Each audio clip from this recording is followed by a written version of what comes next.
Nagkakatuluyan nga ba ang dalawang narcissist? So, isang male narcissist at isang female narcissist. The answer is yes.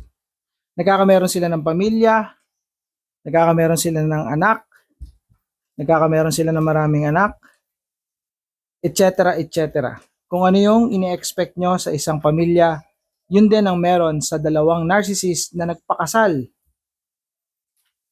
Ngayon, matatanong ninyo, anong mangyayari sa kanilang relasyon?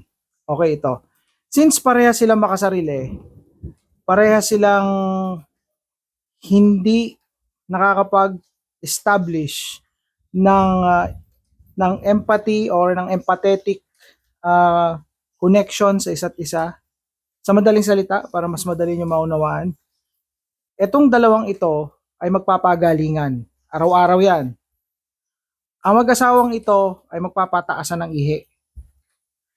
Etong mag-asawang ito ay laging magpapaligsahan.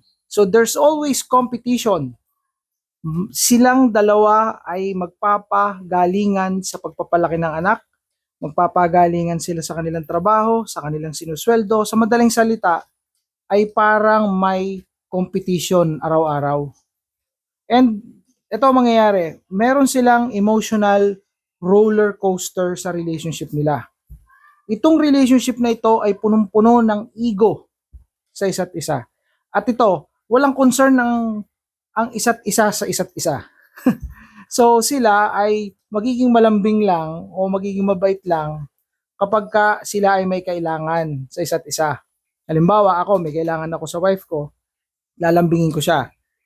Ngayon, pagka wala na akong kailangan, magkaaway na uli kami o distansya na uli kami. So lagi kami may distansya. Ngayon, kung dumating sa point na nagkaaway na tong dalawang to, maghihiwalay ba sila o hindi? Pwede sila maghiwalay kung nakikita nila na hindi na sila nakikinabang sa isa't isa. Pero kung nakikita nila na nakikinabang sila sa isa't isa, hindi maghihiwalay yan. Kaya may mapapansin niyo na mayroong mga narcissistic relationship na parehas sa narcissist na nagtatagal. It is because nakikinabang sila sa isa't isa. Remember, yung tinatawag na narcissistic supply. If both of them ay nagbibigay ng supply sa isa't isa, hindi yan maghihiwalay. Hindi yan hahanap ng panibagong narcissistic supply o ng panibagong huhut-hutan at panibagong papakinabangan. So, yun, basically, yun yung mangyayari dyan. Kaya, kung tinatanong nyo kung nagkakatuloy yan sila. And in fact, in history, maraming mga narcissistic na relationship na parehas na narcissist na nag-exist.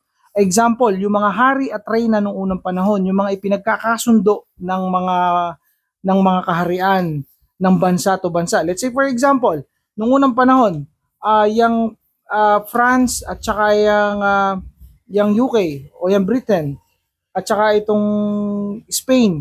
So yung mga prinsesa diyan at mga prinsipe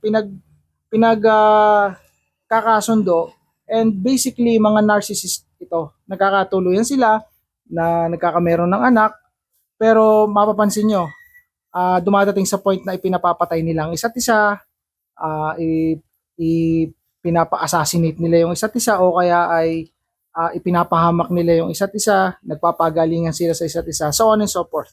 Even sa mga mayayaman, ganun din ang nangyayari. Kung meron silang dalawang malaking business, yung family nila o silang dalawa may malaking business, magpapakasal sila because of the business para maging mas malakas yung business nila kasi pagsasamahin nila yon. Pero ito, since sila nga ay mga cheaters o basically sila ay hindi nakakapag-create ng healthy relationship, so itong mga to, basically may mga kabit. Yung babae may kabit, yung lalaki may kabit. So ito ay hindi na bago sa mga narcissistic relationship na dalawang narcissist. So medyo mahaba na yung vlog. So yun na lang muna. Kung kayo may mga tanong, send nyo lang sa akin sa direct message, and then kung may time ako, gagawa natin ng paraan. So kagaya niyan, si ma'am nagtanong, pinagbigyan natin kahit ako'y nandito sa munting pagbabakasyon. So siningit natin yan. So bye for now.